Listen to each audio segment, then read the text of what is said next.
No makeup. All right, people, I'm going to mute you all because I love you, and we're going to start. Okay?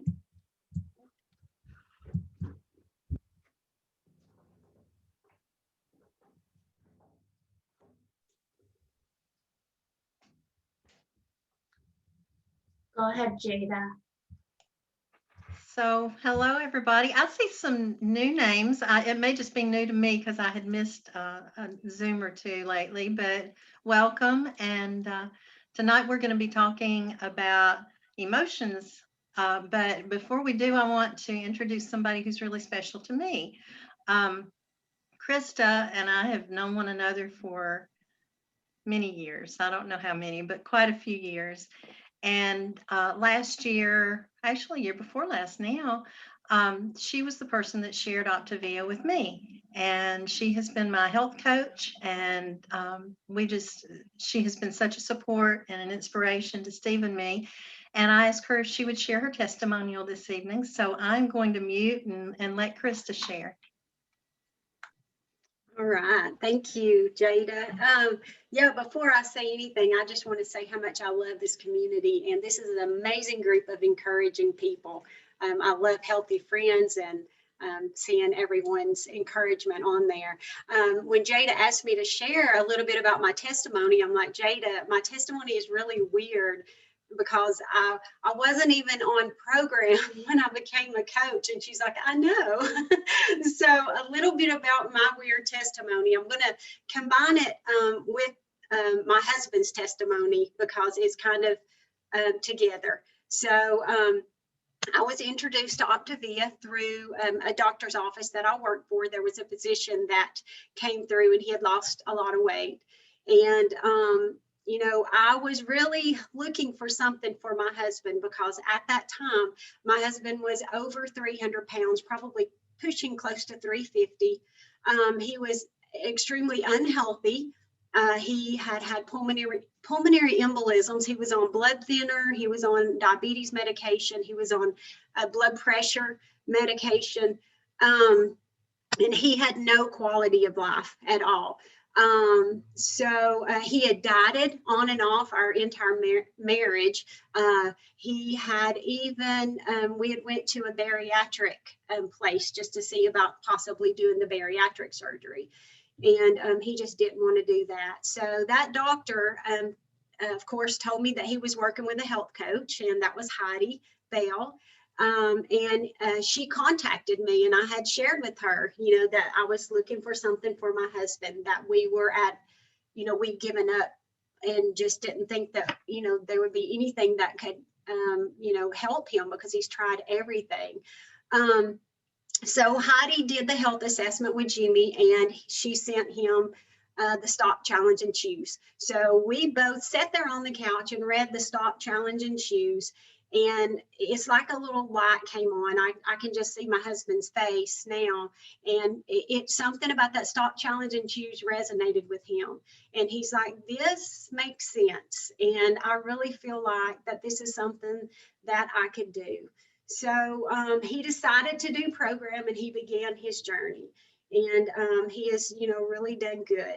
But, you know, at that time, my focus was on him. I wasn't thinking about me. I was kind of healthy minded, I thought. And, you know, I was just focusing on him and getting him healthy. But something happened. The more I got in this community, the more I got on those Wednesday night calls with him. I got into the old Habits of Health book before the new life book. I really became a student, basically, of Optavia. I began watching videos of Dr. Anderson, and I'm just like, man, this is awesome. And it really began to change me. And, you know, I quickly realized that I wasn't as healthy as what I thought I was. I didn't realize that having a healthy mind was part of being healthy. I didn't realize, you know, I wasn't even hydrating my body properly. I wasn't fueling my body properly. Even though I was clean, I was a clean eater, I wasn't doing things right. And my, you know, my sleeping habits were not in the healthy way. So, all across the board, like I said, I wasn't truly as healthy as what I thought I was. So I got into the program, not doing the 5-in-1 yet, just began eating 6 times a day and just really supporting my husband and just loving Optavia. And I really began to fall in love with the program and what it had to offer. Okay. So our lives were changing. Okay. And Heidi and Jimmy both told me at one time that they thought that I would make a good health coach. And I'm like, no, and so they really, kept saying you really would. You've got a heart to serve people, you love people, and you love everything about Optavia. So I finally decided to health coach and have loved it ever since. I mean, it has just opened up a whole new world for me. And I just want to say real quick, because I know I got to hurry, what Optavia has done for me. First of all, it's given me my husband back. He is a different person. He has new habits. He has an amazing journey that he's still on, but I'm so, so proud of him. And another thing is giving me confidence. It's given me confidence in knowing that we always have a tool that we can build whatever life we want. We'll never have to struggle with our weight again because this program works, y'all. I mean, it does. And it's also given me confidence as a coach that I have a program that I can offer people that are hurting, that are in the same situation that we were. Because y'all, I can't tell you how broken we were and how hurting and how hopeless we were, that there was just nothing because he had tried everything and it was unsuccessful.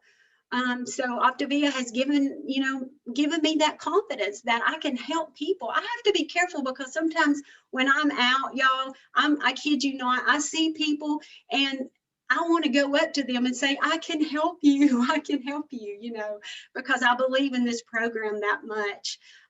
So Optavia has given me confidence to dream again.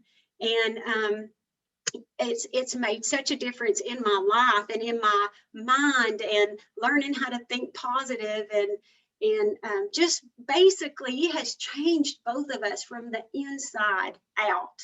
Okay. And last but not least, it's given me an opportunity.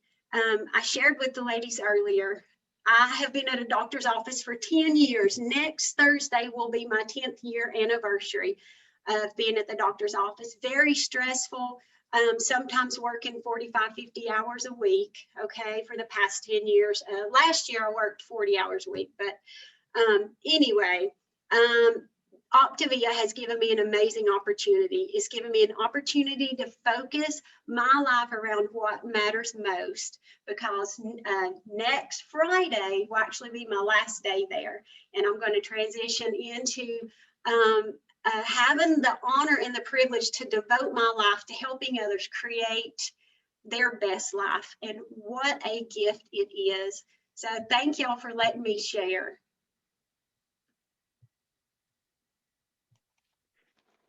Thanks, Krista. She is as genuine as you see, and she has been such a support to me and to my family, and continuing to pay it forward. So I appreciate her. But let me share my screen, and we are going. Hang on. No, come on. There we go. We're going to talk a little bit about setting our sail, and you'll see where that analogy comes in just a minute, but managing our emotions. And when I did the live today, I mentioned that emotional eating is kind of my new frontier. It's something that I've struggled with, I know, for a long time, and many other people do as well. And so I've kind of immersed myself in what is in our books, what's in our tools about a healthy mind. So If I ask you a question of what you thought to be the central cause of almost all disease and lack of well-being, what would you say? So somebody can pop up or say, what I would I'm have. gonna say, can I answer? Maybe Sure, I'm gonna guess. yes, Would it be emotional mismanagement? I've yes, said it before. yes, Yay! absolutely. And a lot of times we think, okay, well, it would be food, because so much, of many of our journeys is focused on our food choices. But actually the central cause, that if you go down and just do an analysis of the root cause, so much of it is the way that we mismanage emotion. The inability to navigate our emotions is the way that it's phrased in Dr. A's book. I'm having trouble reading this, but there was a social scientist that Dr. A quotes in our life book, and I looked him up because anytime I see a quote, I'm like, well, who is this person? Who are they to tell me this? And I found out that the man he quoted was an Israeli American social scientist, and his specialty, his area of research, was in the difference in the death rates and the disease rates between social classes. So, wealthy to impoverished. But what the resounding thing was, we are coming to understand that health is not just the absence of disease, but in a nutshell, health is our ability to maintain the idea that life's manageable and meaningful and not overwhelming. It's what's going on in between here, because what's going on in our mind and our emotions has so much to do with the choices that we make. Got a couple of pictures up here. If you were going to be out in the middle of the ocean, which one of these two vessels would you rather be on? Probably the sailboat. And I'll be honest, I don't know how to use the sails on a sailboat, but I'll bet you I would be a good student and learn, if I had to navigate that boat, because the other option of not being able to navigate the boat just puts you're tossed by the waves and you just go wherever the current is going. And guys, so many of us, that's what we do with life, is that we just go wherever the emotional currents are taking us. On a scale of 1 to 10, you don't have to put it down there, but you might could. On a scale of 1 to 10, with 10 being perfect, how well are you currently navigating your emotions? So 10 is you're absolutely perfect. Nobody's at a 0, because we're all probably trying. This is a quote that I've had posted on my office wall at various times, and I'm not really sure of where it started, but it says, we can't direct the wind, but we can adjust the sails. And that's true not only of a boat on the ocean, but with us personally. We can't direct what happens around us, but what we can do is adjust how we respond. And deep in our life book, not in those first few chapters, but it's in chapter 23, element 23, Dr. A talks about how we can basically use the stop, challenge, and choose emotionally too. Not just about what goes into our bodies, but what we're doing with our emotions. And let's just kind of start with number one. Very important lesson. There are no good and bad emotions. How many of us have been raised to think that certain emotions were taboo? You weren't supposed to have them. Not supposed to be angry, not supposed to show sadness or grief. Many of us have been raised to where you weren't supposed to show those types of emotions. What we feel is simply what we feel. It doesn't define us. How we deal with what we feel has to be appropriate. Just because I'm angry doesn't mean I can go and throat punch somebody. But the fact that I'm angry doesn't need to be stuffed. And I've got the little guy down there with the cupcake. Stuffed emotions very often results in stuffed people. Can anybody bear witness? you know, the when we're holding the emotions back, we're looking for a release to that. And for many people, that release is found in something feeling good, either food, or for some people, maybe it's alcohol or other things. Some people it might be behavior, but for a lot of us, when we're holding those emotions in and trying really hard to control it, we end up looking for something that's like comfort food, and that's what's gotten some of us into trouble there.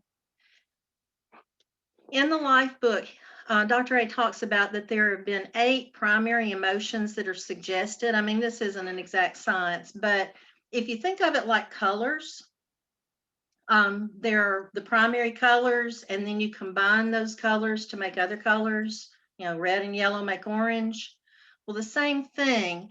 If I have a surprise that results in joy, that's going to create a whole different emotional spectrum than if I have a surprise that is disgusting. So we can have a host of emotions, but these are just kind of the very basics. But how many of those would you think most people would label as bad? What are some of the ones that we think of as being bad emotions? Sadness,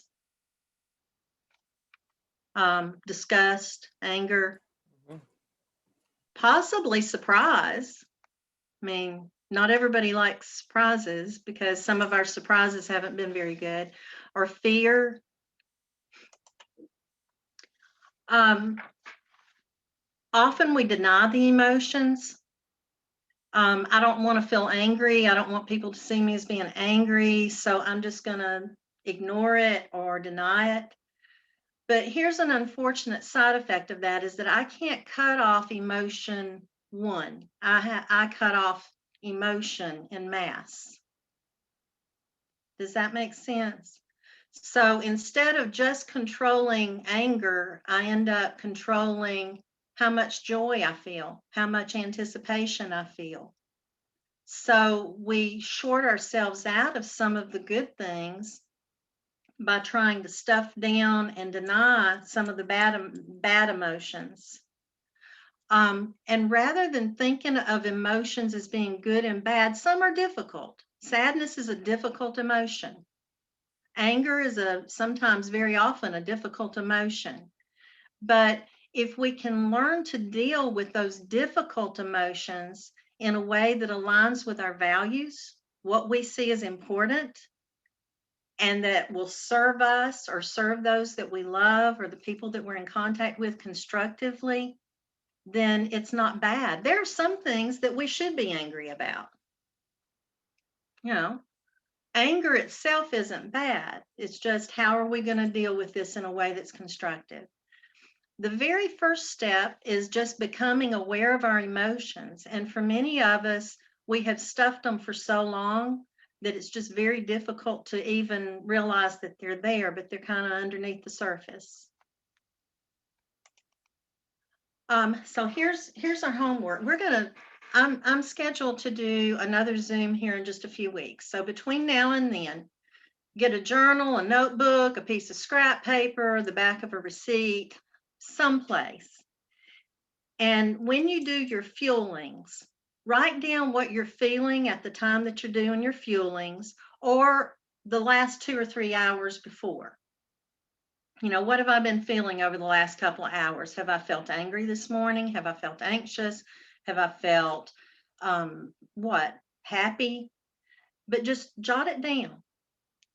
And then if you think of another emotion on during the day that's not at a time of a fueling, sure, write that one down too. But Mitzi has talked to us before about habit stacking, taking something that you're already doing and then adding that habit behind it.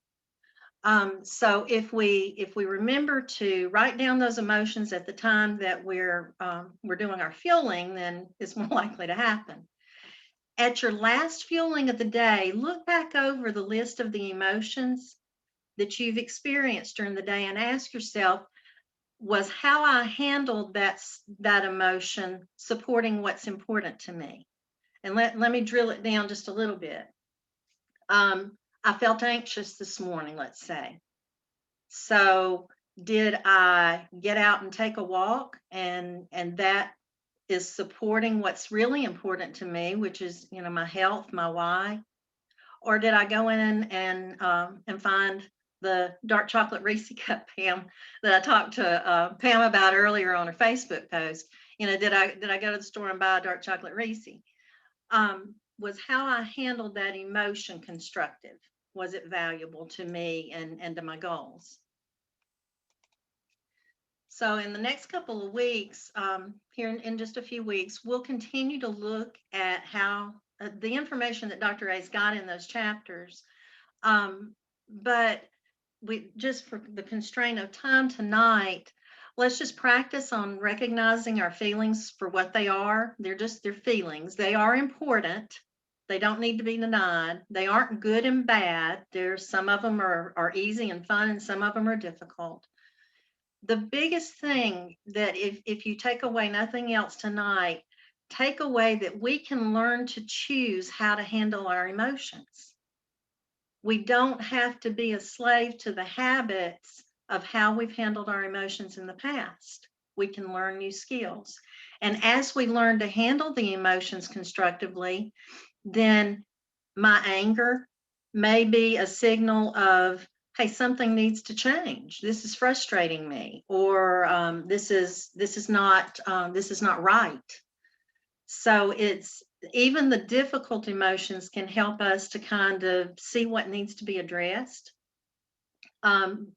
Joy, I'm experiencing joy when I'm coaching. That's letting me know in my personal life that that's something that I want to invest more of my time in. That's something that's important to me. So we can set our sail, we can adjust that sail on our sailboat, and instead of being tossed around by our emotions, then we're using them to navigate, and it be so much more constructive, and our lives be so much richer for it. So I'm just going to open it up for a minute for us to have, some conversations about some of the ideas that we talked about tonight. I couldn't see you very well with sharing the screen, so feel free to unmute.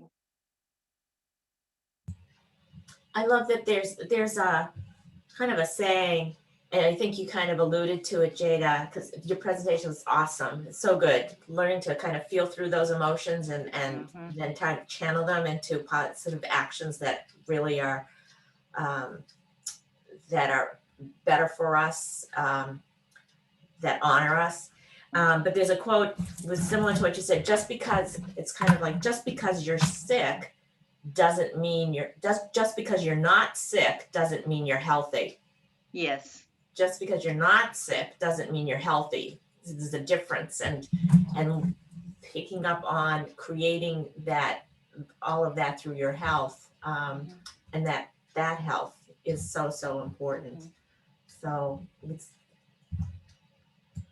If I could say something, I know my second week into the 5-in-1 plan, I'm standing in front of, I literally go to the refrigerator and I'm looking in there like, what is there? What is there? And I realized I wasn't happy. I wasn't sad. I was just bored.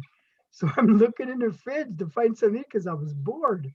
Yeah. And boy, that didn't take long for me to figure out. I go, what am I doing here? So I got involved with something else. Yeah. There was something that I saw posted on Facebook that a girl had literally hung a piece of paper in her refrigerator, and on the paper she had written, you're not hungry, you're bored, shut the door. The same idea.